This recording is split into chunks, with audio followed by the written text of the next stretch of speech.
नमस्कार साथियों, जय जोहार। स्वागत है आपके अपने यूट्यूब चैनल पर। साथियों, छत्तीसगढ़ शिक्षक भर्ती 2023 का रिजल्ट आ गया है और आपने अपना रिजल्ट भी चेक कर लिया होगा, साथ ही आप अपना रैंक भी देख चुके होंगे। तो साथियों, इस वीडियो पर आज हम बात करने वाले हैं कि छत्तीसगढ़ शिक्षक भर्ती 2023 के लिए पासिंग नंबर क्या है, साथ ही कितने रैंक वालों का होगा चयन, और क्या इस बार विशेष पिछड़ी जनजाति के अभ्यर्थियों को मिलेगा मौका। तो सारा चीज़ इस वीडियो पर हम जानने वाले हैं स्टेप बाय स्टेप, तो बने रहिए वीडियो के अंत तक। तो सबसे पहले बात कर लेते हैं पासिंग नंबर क्या है। तो साथियों, पासिंग नंबर की बात की जाए, जब यहाँ पर मेरिट लिस्ट हम जब देख रहे हैं तो मेरिट लिस्ट के हिसाब से आप देख चुके होंगे मेरिट लिस्ट।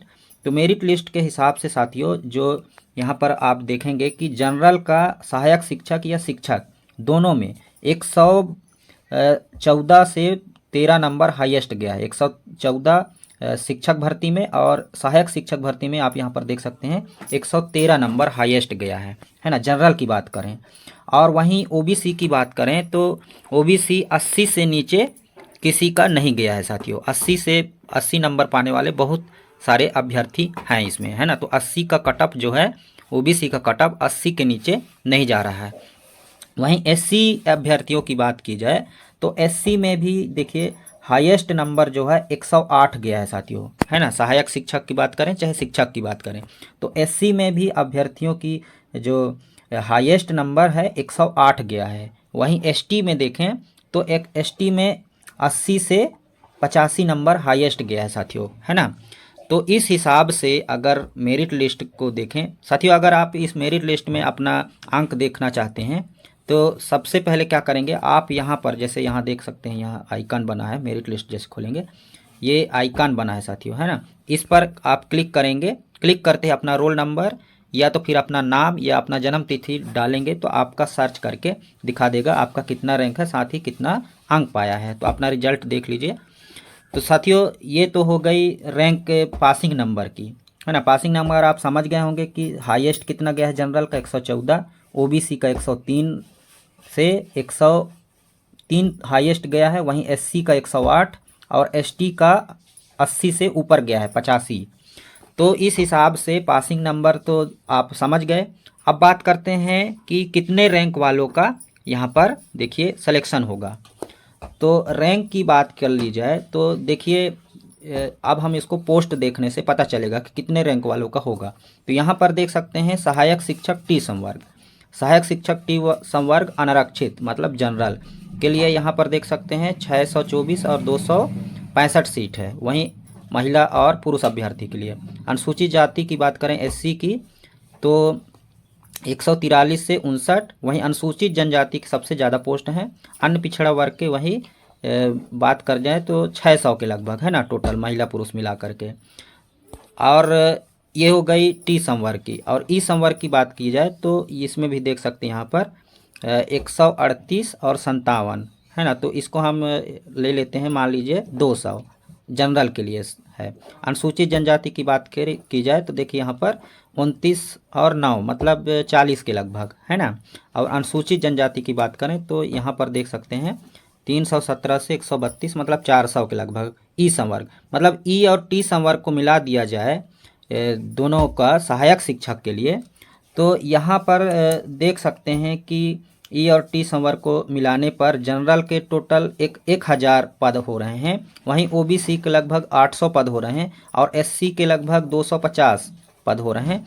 और एसटी की बात कर ली जाए तो 4000 पद हो रहे हैं साथियों, है ना। तो उस हिसाब से रैंक का आप अनुमान लगा सकते हैं कि जब जनरल का 1000 पद है टोटल महिला पुरुष दोनों मिला करके, वहीं ओबीसी का 800 पद है और एससी का 250 पद है लगभग, है ना। ई संवर्ग और टी संवर्ग दोनों मिला करके यहाँ पर सहायक शिक्षक की भी बात हो रही है। और एसटी का सबसे ज़्यादा 4000 से ऊपर लगभग पद हैं। तो आप रैंक का हिसाब इस हिसाब से लगा सकते हैं कि इतने लोगों का सिलेक्शन हो सकता है साथियों, है ना। तो अपना रैंक के हिसाब से आप अनुमान लगा सकते हैं कि इतने रैंक से हो जाएगा। लेकिन साथियों, आप सबसे बड़ी यहाँ पर आ रहा है कि निराश ना हो।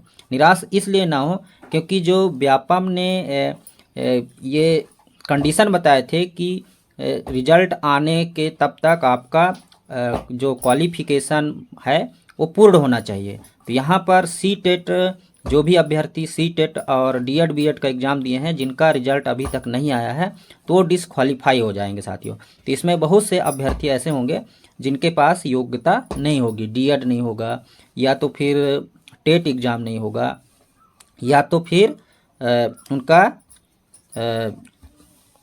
मार्कशीट आया नहीं होगा, है ना। तो रिजल्ट के फेर में कुछ अभ्यर्थी इससे बाहर हो सकते हैं, तो शायद आपको मौका मिल सकता है।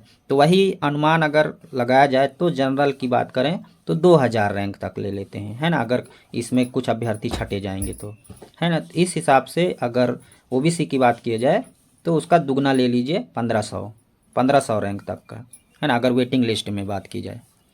तो आप समझ गए होंगे साथियों कि इसकी रैंक कितने लेने वाले हैं।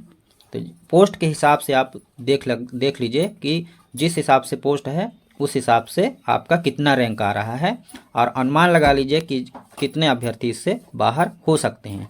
अब बात करते हैं शिक्षक ई संवर्ग की। तो शिक्षक ई संवर्ग और शिक्षक टी संवर्ग में भी आप देख सकते हैं जनरल के लिए 125 और 70, और वहीं टी संवर्ग का देखिए 553 से 253, मतलब हिसाब लगाया जाए तो वही 1000 के अंदर ही है। वही अनुसूचित जाति की बात करें एससी की तो 74 और 31 100 हो गया, और यहाँ पर देख सकते हैं 157 और 67, तो यहाँ पर 200, मतलब 300 के लगभग, है ना।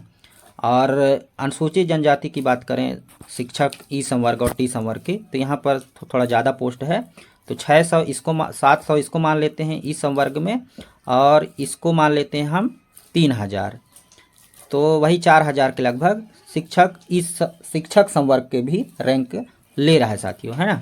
और अन्य पिछड़ा वर्ग की बात करें तो देखिए यहाँ पर 77 और 37 मान लीजिए 100, और 373 और 151, तो इसको मान के चलिए 600, तो वही 700-800 अन्य पिछड़ा वर्ग। तो सहायक शिक्षक और शिक्षक दोनों में भी रैंक लगभग उतना ही आ रहा है।